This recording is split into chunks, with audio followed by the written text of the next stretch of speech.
here we are in the middle of Q1 2022, the year that we've been calling go time. We've gone through all the disruptions of the year of transition, 2022 being absolute go time, and we find ourselves dealing with yet another possible disruption.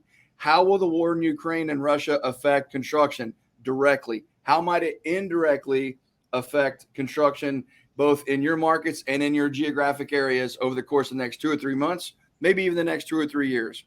We're going to hit on that and a few other things that are really important for you to be monitoring as the leader of your design and construction firm over the next 10 or 15 minutes.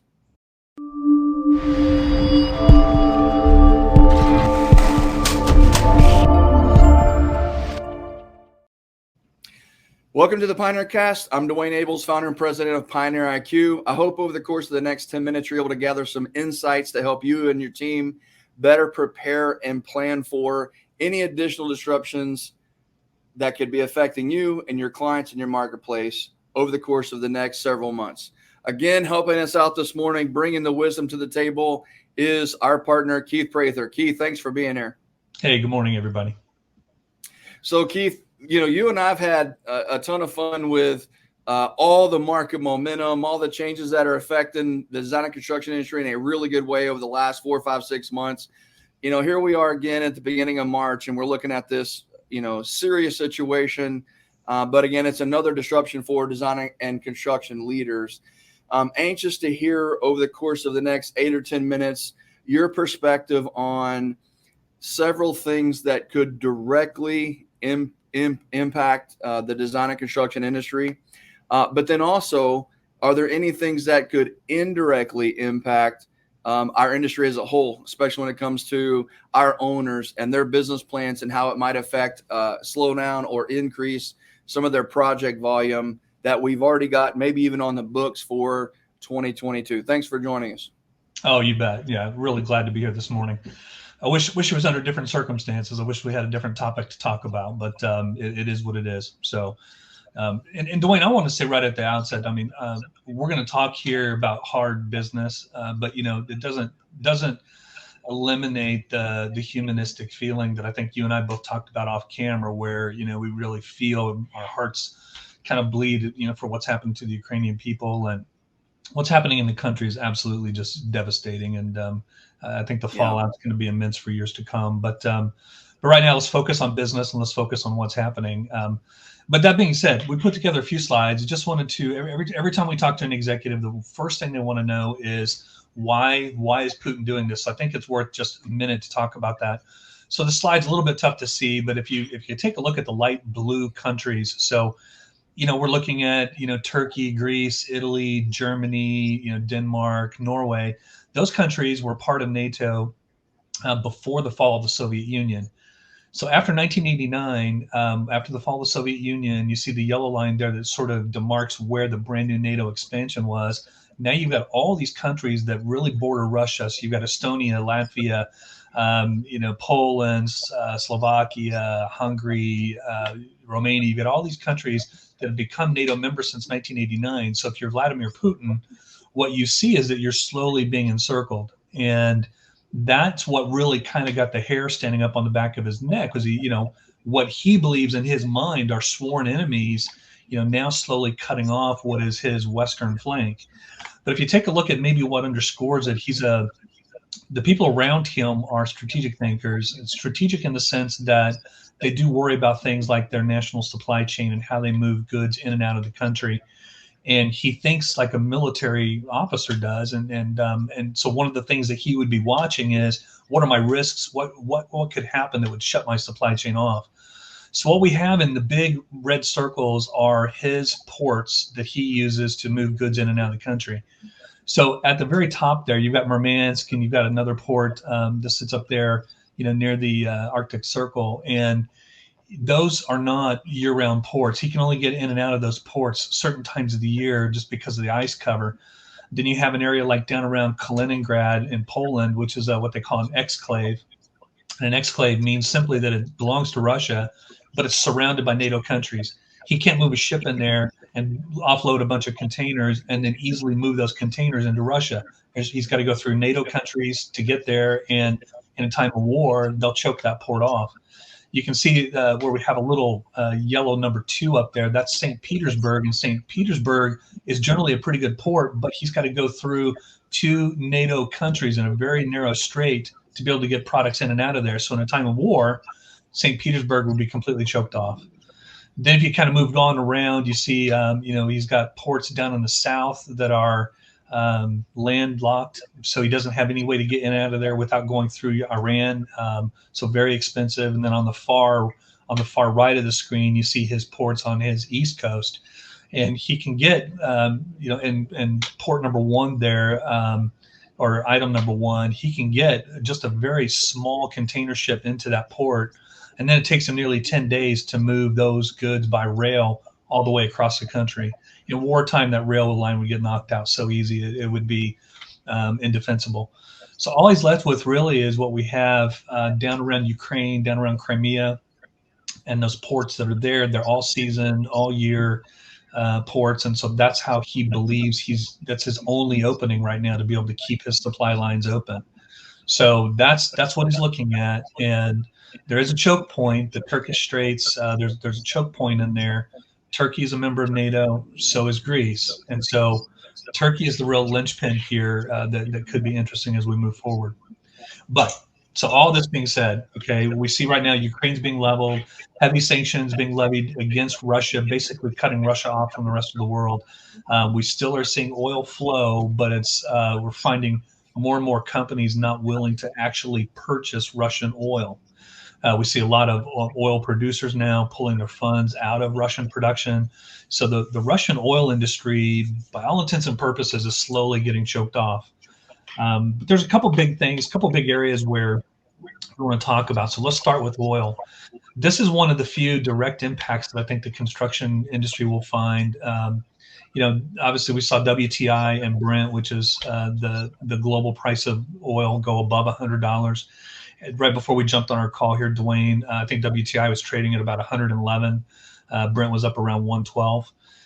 And as you and I have gone back over the years, and we've looked at what's happened to the U.S. economy when we have oil prices above $100, believe it or not, we weathered a period of time from about 2011 to about 2014, where we had super high oil prices. And what it did is it just softened GDP. It pulled it down to about 2%. And GDP just kind of hung there. So we were still growing as a country, but it was almost like, we had this really strong headwind we were trying to fight our way through.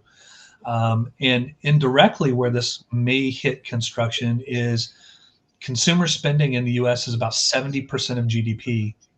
And what happens is when consumers get hit with higher gas prices and higher energy prices and higher food prices, they tend to cut back on discretionary spending. So, we don't go to movie theaters as much. Well, we don't do that anymore anyway. But we don't go out and we don't spend as much on those things that can kind of create some interesting commercial construction opportunities. So that's one of the big risks here, I think, is that both directly in actual construction costs going up to be able to operate and to be able to pull off a project, and then indirectly from consumers being hit with these higher oil prices that ultimately turn out to be higher gas prices and higher diesel prices.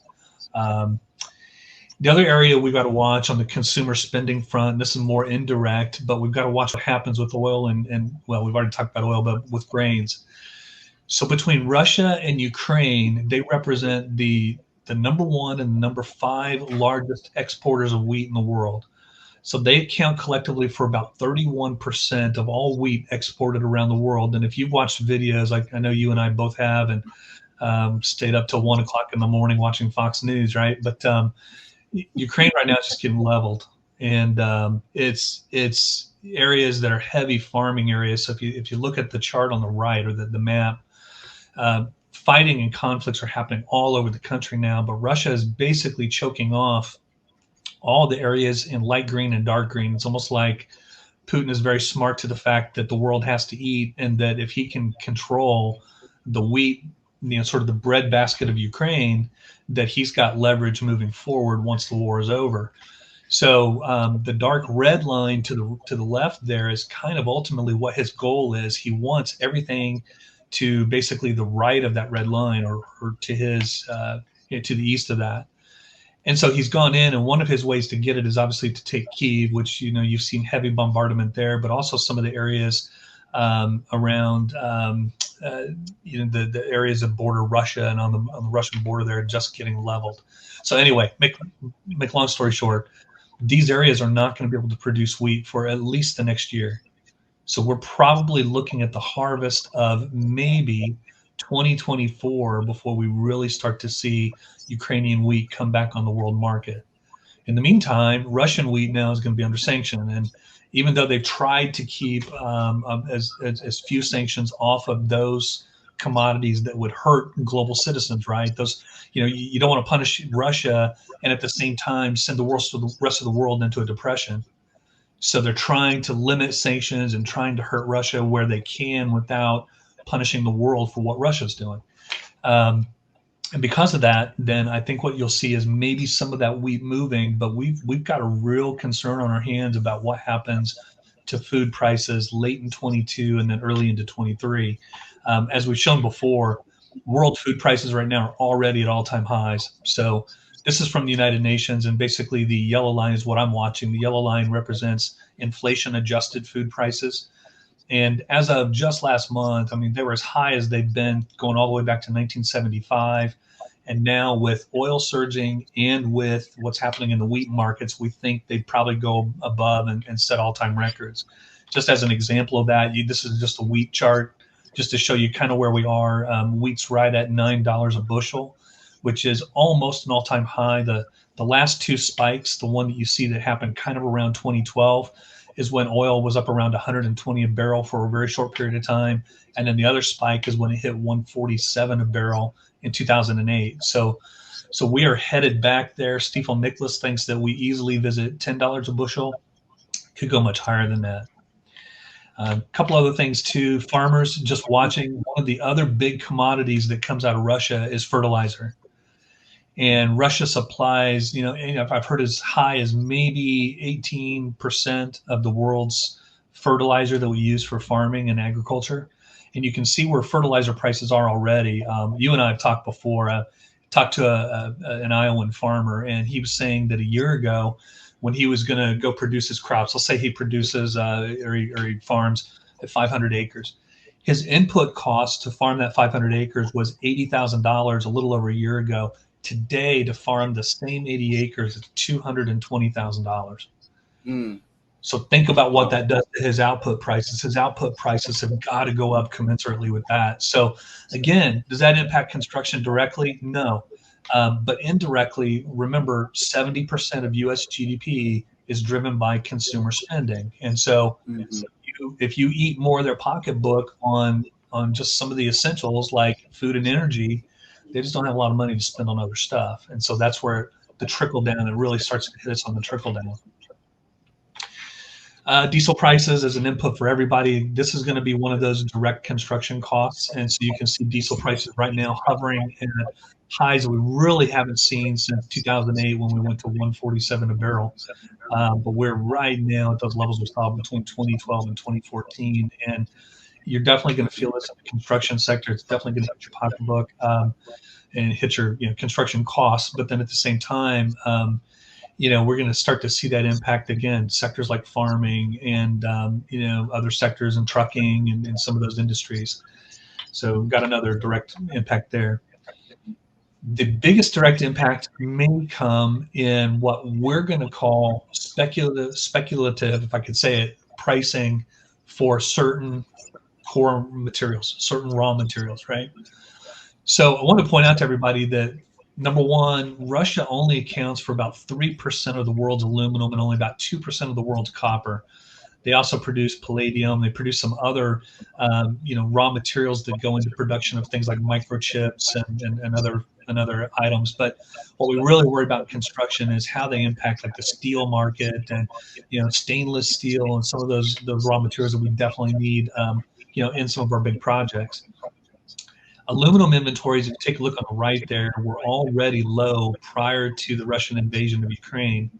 So we believe, obviously, that they're going to continue to go a little bit lower, which is pushing the price of aluminum higher. So far, in the first week of fighting, we haven't seen a tremendous, like what we call a super surge in prices, but that could come. We know that global warehouse levels, again, on all these metals were already low going into the conflict. So this just adds pressure on top of it. And many of these items are ones that are getting hit pretty heavy by sanctions, and so they're not flowing the way they were. Again, Ukraine has been completely cut off. So those are just some of the things we wanted to talk about just very quickly with everybody. The biggest thing that we could get across is that two things. One is it's still a developing situation. Conditions can change positively, and it could change negatively.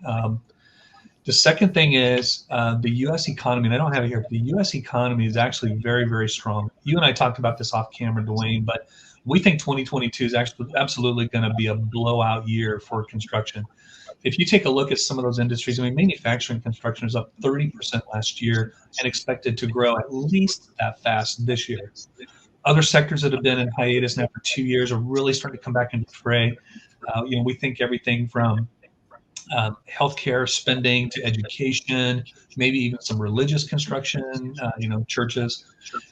We think that some of those sectors are really going to start to take back off, but then we think those that were doing well will continue to do well.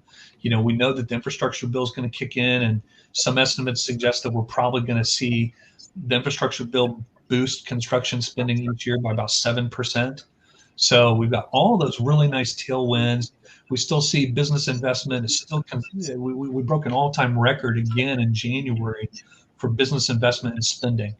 And what they do with those funds is they're expanding facilities, and they're creating, automated assembly lines, and they're improving their HVAC systems. And so they're creating all this activity that really helps the construction sector. Again, we hit an all-time high at nearly $80 billion in annualized spending just on the private side. And that does not include just pure construction spending on top of that. It's going to be significantly higher. So we've got all those really nice tailwinds. And the Ukraine situation simply creates, like you said early on, creates a couple of direct impacts that we've got to watch, which I think are going to be important, but maybe mild. And that is, again, on oil prices, and then some of those raw material prices that we know are going to go up. And then indirectly, we've got to watch U.S. consumption, U.S. consumer spending, because as food prices go up and as, again, oil and energy prices go up, it could impact consumer spending in a way that pulls the economy down. And again, when we've seen this historically, it doesn't mean recession, but what it could mean is that we grow at 1.5% to 2% instead of the 3 to 3.5% growth we thought we were going to get. And when you talk about those percent rates on a $21 trillion economy, those become big numbers. So, again, in general, our heart goes out to the Ukrainian people. The overall impact on the U.S. economy right now looks like it's going to be fairly minimal. From a business perspective, it's sad, but it's kind of a hiccup. It creates a slight headwind, but generally your conditions should remain somewhat unchanged, and we should still see a very good construction year. Excellent, Keith. Thank you.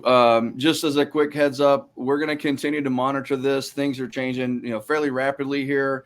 This update's helping us realize some of the direct and indirect things that we need to be watching. We'll continue to monitor these things for you and get more briefs to you, get some new updates back out to you.